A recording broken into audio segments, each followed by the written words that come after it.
ladies and gentlemen, to MHS Sports Insider. I'm your host, Jeremiah. I'm Grant Snow. I'm Jonathan Groove. And let's get underway. Grant, Manhattan boys basketball right now, 5-6 in their record books right now. They're having JC in Junction tonight. So what are your thoughts coming into this game right now for Manhattan, especially coming into this? Yeah, I mean, I like what I saw from Manhattan High against JC earlier this year in December, coming out on top.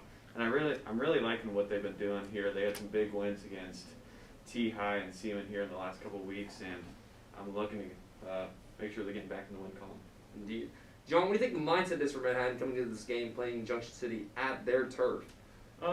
Just kind of with the whole rivalry and all, Junction City will come in here ready for what was back in December, some revenge for the Blue Jays. So we'll see how Manhattan's mindset is coming into tonight's game, starting off quick and kind of and staying consistent throughout the whole game. Indeed, I especially agree with you on that. Now, Grant, I know we've already talked about this a little bit. Coming off from the T-High game, Braxmeyer made history happen. He had 16 free throws attempted, I believe, throughout the entire game, tying the record. What are your thoughts on that certain accomplishment for Braxmeyer, tying that record? Yeah, I think he's in a great place right now. I think he's doing a really great job getting to the rim, drawing some fouls, and if he's not getting the and when he's going to the free throw line, he's converting on both of those. When you talked to some key players earlier, and Cameron Carr and Owen Braxmeyer, but let's talk about some other key players, and Perkins, Reed, Wilson. Who do you think's the most impressive out of those guys, John? I'd say offensively right now, you have to look at some of the key guys. From what I saw in the Seaman game, Tate Brown, 3 consecutive three-point shots. Really, just had a great night. You also had players such as Kay Perkins stepping up late in the game against Seaman.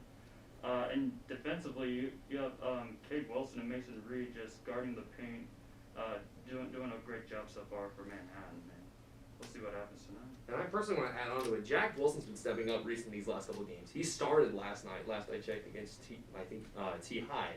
And he's been phenomenal so far throughout the season. And getting his first start on varsity has been a phenomenal job for him. He stepped up big, took his role, and next thing you know, he came in clutch in the last few minutes with a crucial block to help Manhattan win their last game recently. We recently had an interview with Owen Braxmeyer and Cameron Carr recently. I think we have footage of that somewhere. And welcome, ladies and gentlemen. I'm here with Cameron Carr, the youngest player on varsity right now, being a sophomore. Cam, welcome to the show, by the way. Hi. So, Cam, let's talk real quick. AKA known as the three-point king. You've taken a lot of threes. And the season so far has been solid, 5-6 right now, under 500. What's the mindset going into these next couple of games? Really just to play better as a team defensively and honestly just try to get flow on offense and just keep playing well together.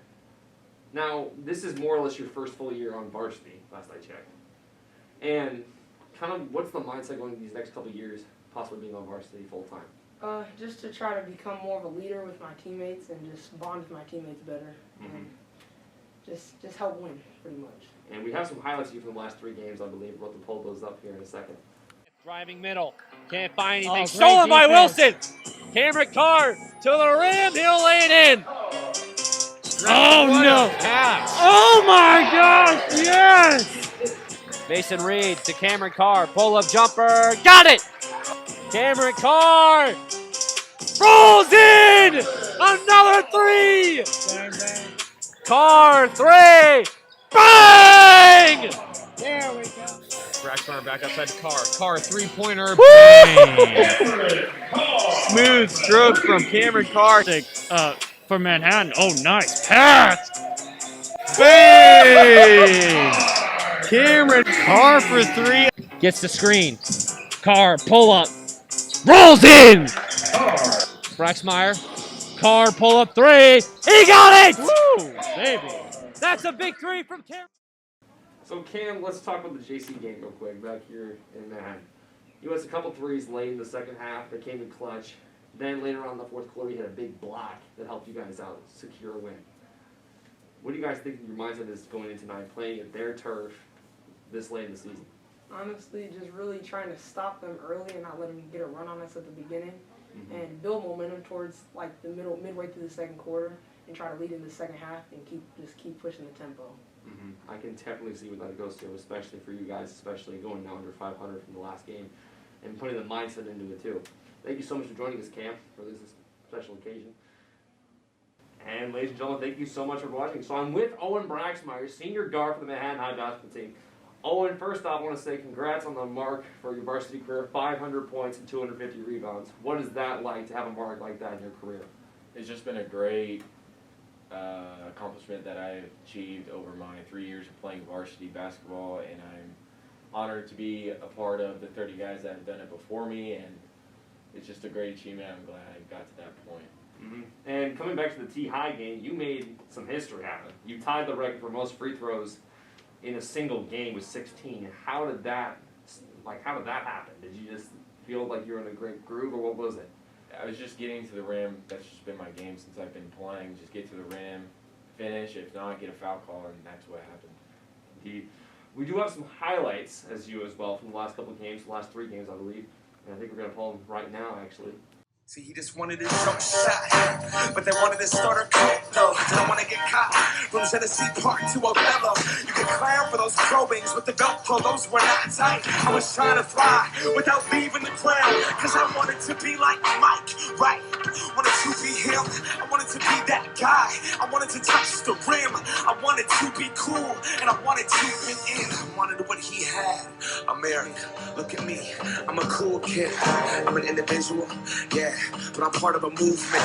My movement told me be a consumer, and I consumed it. They told me to just do it. I listened to what that swoosh said. Look at what that swoosh did. See it consume my thoughts. Are you stupid? Don't crease them, just leave them in that box. Strangled by these laces, I can barely talk. That's my air bubble and I'm lost. If it pops, we are what we wear what we are. But see, I look inside them. So, Owen, going back to the JC rivalry, this is your third year playing on varsity against this team in Junction City. You're heading to their place. What's the mindset going into the game? Come out and play strong and fast. We can't come out slow against them like we have the couple past games. Mm-hmm. And it's my last time playing them, and it's on their home floor, so I'd like to get a W, and it'd be a good win for the team to get some momentum into tomorrow as well. Indeed. We're hoping the same for you coming out with a big win tonight. Thank you so much for joining us, Owen. This has been Owen Braxmeyer for the MHS basketball team. All right, and welcome back.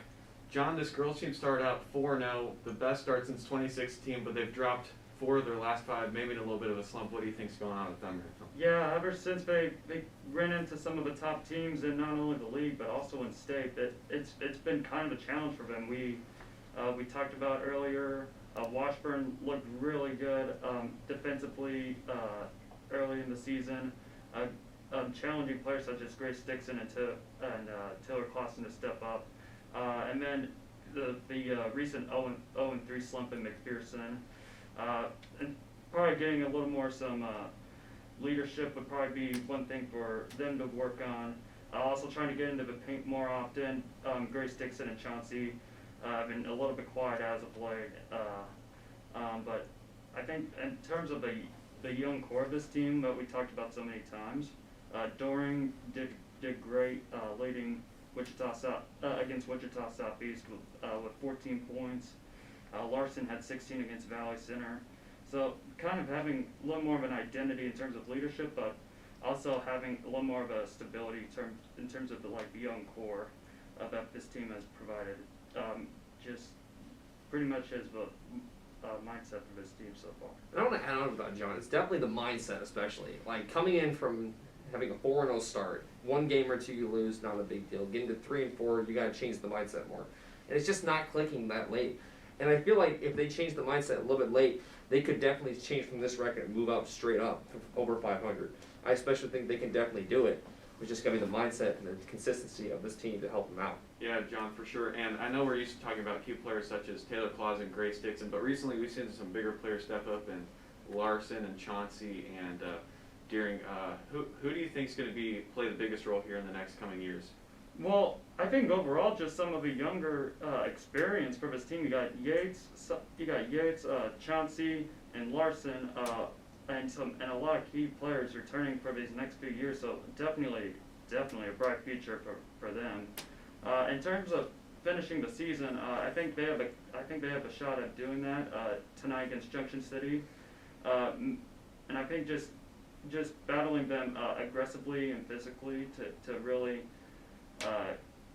to really just challenge Junction City to get inside the paint will be one thing that Manhattan can succeed with tonight. Indeed, I especially agree with you on that. In other news, MHS Wrestling had made history. A player actually had 100 wins in their career on wrestling, and I think you know who I'm talking about, Grant. Yeah, Easton Taylor, he's had a great career. That's a big milestone, getting that 100th career win. John, I know you know a little bit about the bowling team, so how about you tell us a little bit about them and their recent news? Well, they won a duel last night against Junction City as well. I believe Kyle Millett led all scores with 340. Wait, let me think. You know bowling more than I do. So. In terms of placement, Evan Wassinger got third, Austin Bender got second, and Kyle Millett got first in terms of personal scores in a series of 3 games. And personally, since I am actually a manager for the bowling team, it's actually interesting to see how well we've been doing these last few tournaments, I should say that. First off, we were kind of rusty getting used to things after having the whole quarantine in early January. But now we've kind of stepped up, and we've kind of phenomenally gone better and better. Well, thank you so much for joining us today for MHS Sports Insider. I'm your host, Jeremiah. I'm with Grant and John. Thank you so much for watching.